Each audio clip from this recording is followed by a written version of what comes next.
Shifters, entrepreneurs on the move, with your host, Amanda Barr, bringing you power-packed 15-minute conversations with entrepreneurs who share their stories of shifting in life and business to keep on the move.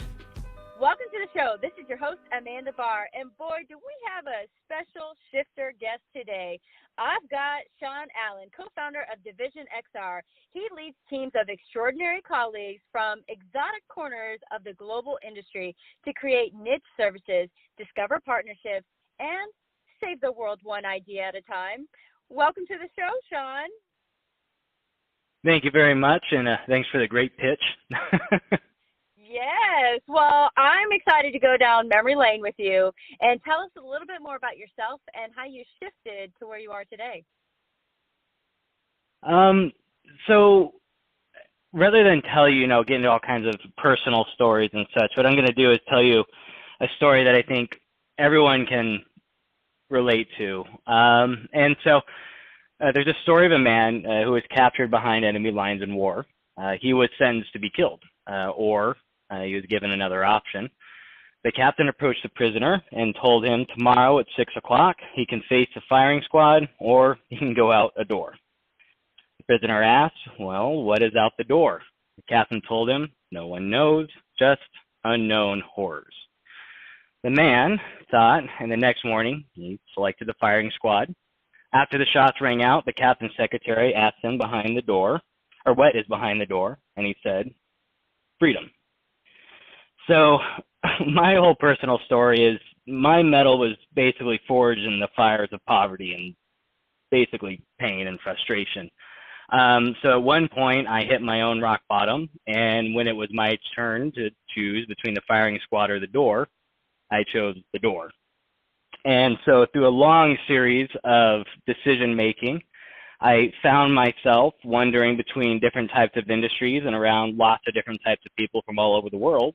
And that led me to where I am now. Wow. That's probably been one of the best opening stories we've had. Incredible. So I got to know, what are you really doing with DivisonXR because of this open door you've walked through? So, I mean, like anyone else who travels through life, right, one of the natural things that happens is we discover problems.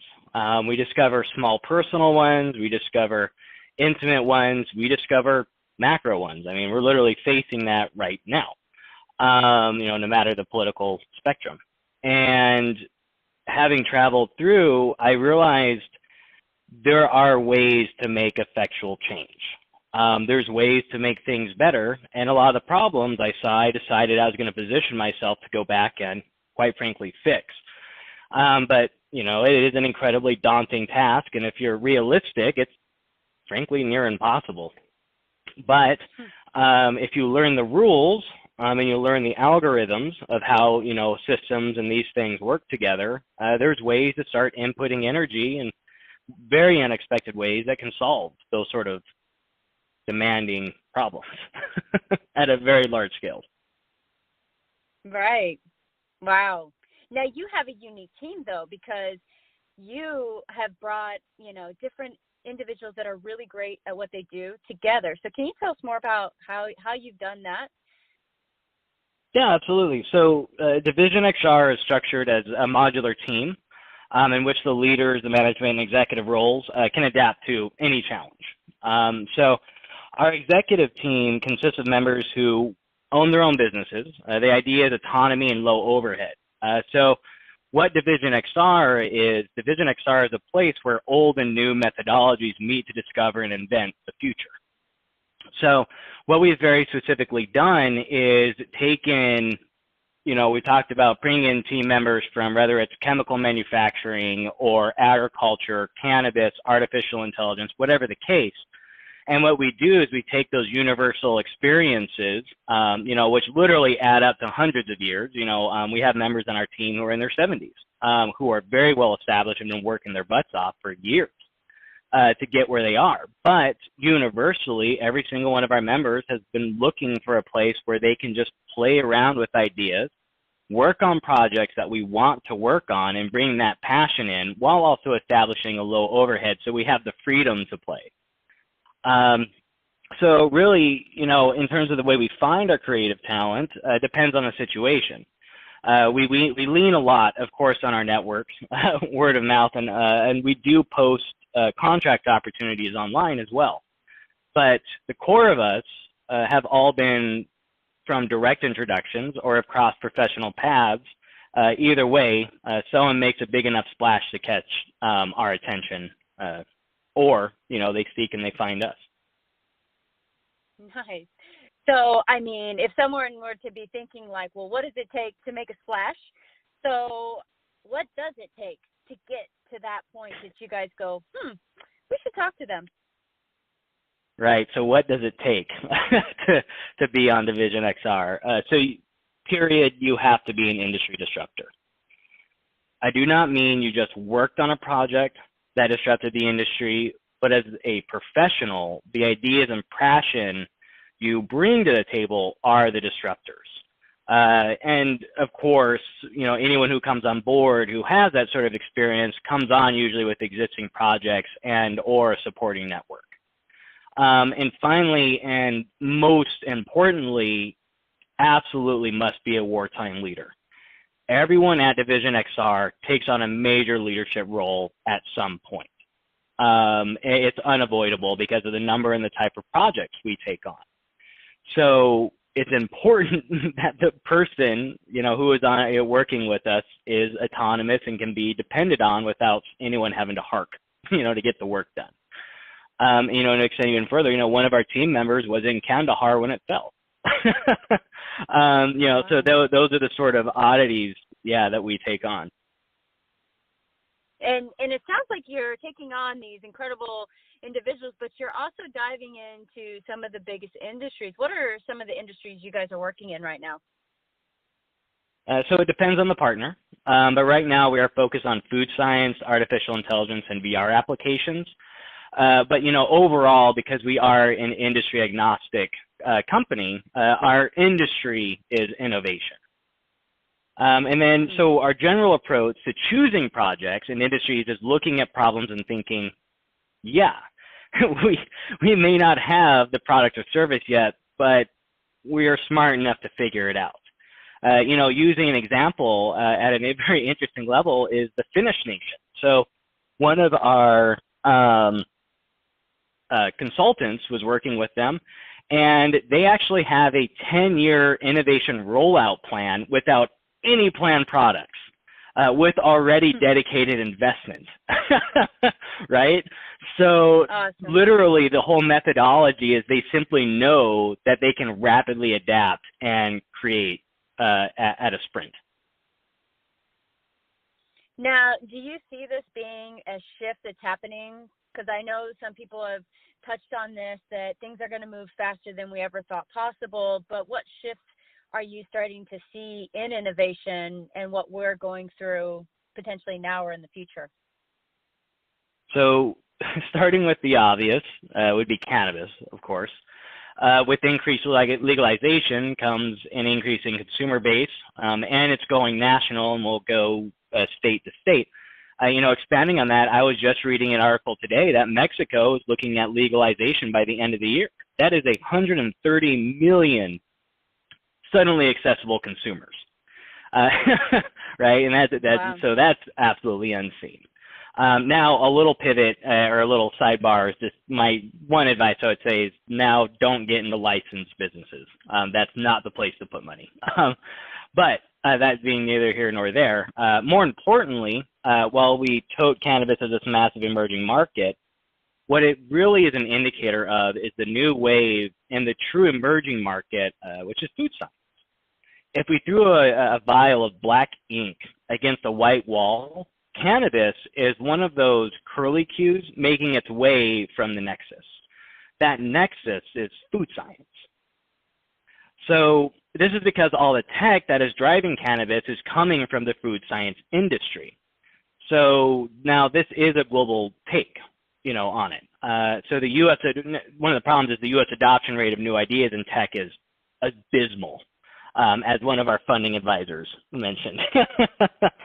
But what he also said is that there is more funding available than there are good ideas. to which a lot to blame is really just communication error and just simply aren't conversating, which is why podcasts like this are so important.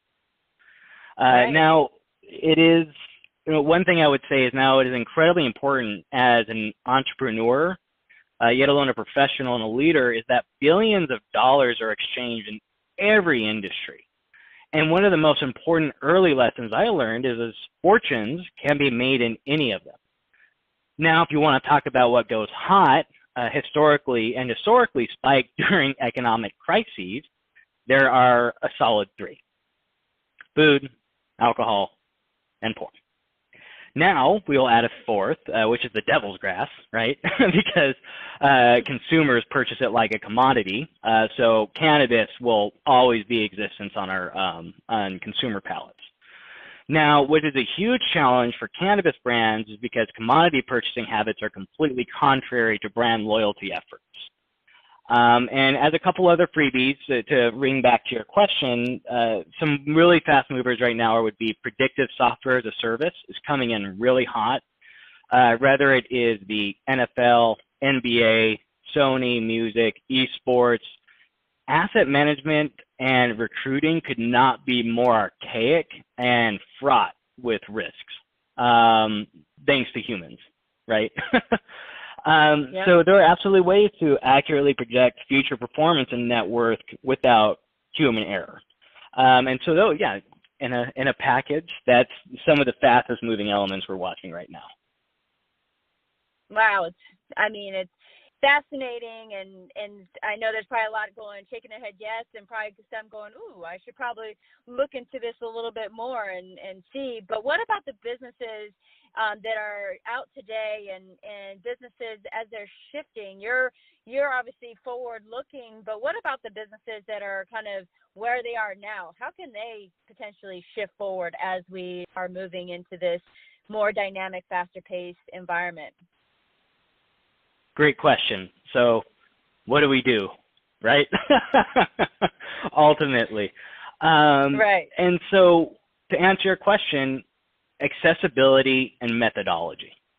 People are looking for deeply complex technologies that is beyond user-friendly and income agnostic.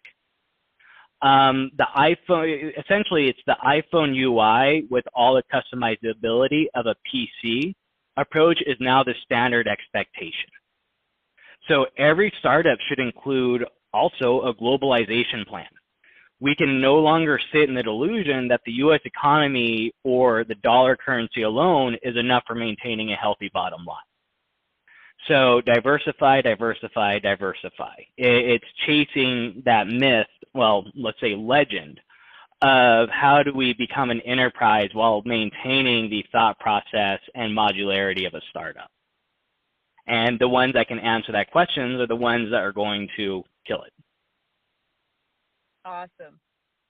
Now, in terms of what you guys do, you shared a lot today so far, but what's one thing you wish everybody actually knew about what you do? Well, that's an interesting question. It's figuring stuff out. It sounds like such an odd thing, but we have this habit of immediately going into the sales mode of, like you and I talked about, a little bit earlier on. It's learning how to communicate in an efficient and effective way. And one of the major things that our company puts so much emphasis on, and this is one major shout out to my business partner Armando Ceron of Mondo Made, who is this incredible designer, and we enable companies to communicate in an unparalleled way. We can popularize and simplify deeply complex notions into simple to understand means. And really, when you streamline that sort of communication, there's not much you can't accomplish, internally and externally. Yeah. And I think the people you're working with are also very appreciative when you can share what, why, how this is all going to work in a way that is understandable and in a process and laid out going, these are the next steps. Even if the next steps may change, you've still got an action plan for it. I love that. Communication. Absolutely. Short, a great example would be an investor deck, right? Yeah. You have 10 pages, 12 maybe if the investor really likes your project to hit the button 2 more times right. to get your idea across. And, that is the utmost example of why it's so important to be able to communicate. But continue, please. I'm sorry. No, I mean, this is right down in line with, how do we share things? Communication now today is coming at us so quick and in so many different ways. And I think a lot of the times, that's why I asked that question. What do you wish people actually knew? Because sometimes what you wish they actually knew, we're not ever actually saying. We're just saying what we do, right? And not really the heart behind what we're doing. And I think people can connect with that. One thing I would like to know, though, because this shows are all about shifting. Now, you have shifted and gone through these industries, but I'd love to know, what's your advice for keeping on the move, or maybe even what has kept you on the move to keep going forward? So how to keep going when things are garbage and the nights are long and dark, right? So you mean when the worldly hope of men, as they like to say, you mean when the worldly hope of men set their hearts upon turn to ashes, or prospers, and anon like the snow upon the desert's dusty face, lighting for an hour or two and it's gone. So really, it's nurture the strength of spirit to shield you in a sudden misfortune. Do not distress yourself with dark imaginings. Many fear are born of fatigue and loneliness. Beyond a wholesome discipline, be gentle with yourself. You are a child of the universe, no less than the trees and the stars. You have the right to be here. And whether or not it is clear to you, no doubt the universe is unfolding as it should. Therefore, be at peace with God, whatever you conceive him to be, or her, and whatever your labors and aspirations in the noisy confusion of life, keep peace in your soul. With all its sham, drudgery, and broken dreams, it is still a beautiful world. Be cheerful, strive to be happy. So it's a lot of self-acceptance and learning to forgive and treating both failure and victory as the same imposter. As long as you just keep going on 1 minute to next minute and sometimes second to second, things get better. Yeah, I like that. Temporary. A lot of these things that we've come into contact with are temporary, but they feel quite permanent until we move past it and then we cease. But that was an incredible journey through how to keep moving forward and what to remember. Thank you for taking the time to share that, and definitely we'll have to go back and listen to it again to get all the little nuggets that you shared. So I know those listening today are going to be super excited and want to know more and how to find you and how to find DivisionXR and what you guys are doing. How can they do that? How can they get in touch with you? So, of course, our website is DivisonXR.io. You can always welcome to send us an email at contact@DivisonXR.io. You can also find me on LinkedIn and other web sources as well. They're not terribly hard to find. Right, and we're going to make it super easy, and we're going to put all the links at the bottom of the description. So if you're listening today and you want to head back and just click on the link, you'll be able to get right to Sean. Sean, it's been such a pleasure. Thank you for just unloading a complete gift of shifts and knowledge and nuggets for us. Thank you for being on the show. Oh, thank you. I love the sound of my own voice. So it's a great mutual pleasure. Well, you're incredible, and we're cheering you on. And for all those listening today, keep on the move. We hope you enjoyed the episode today. We appreciate each one of you for listening and hope you left inspired and motivated to keep on the move. If you think this episode might help or inspire someone else, please share. Don't forget to subscribe and keep in the loop to hear more incredible stories of entrepreneurs like yourself on the move. Thank you for our supporters, RTB Capital Group, Financial Powerhouse, Callcast, and Power Podcasting. Now, get out there and keep on the move.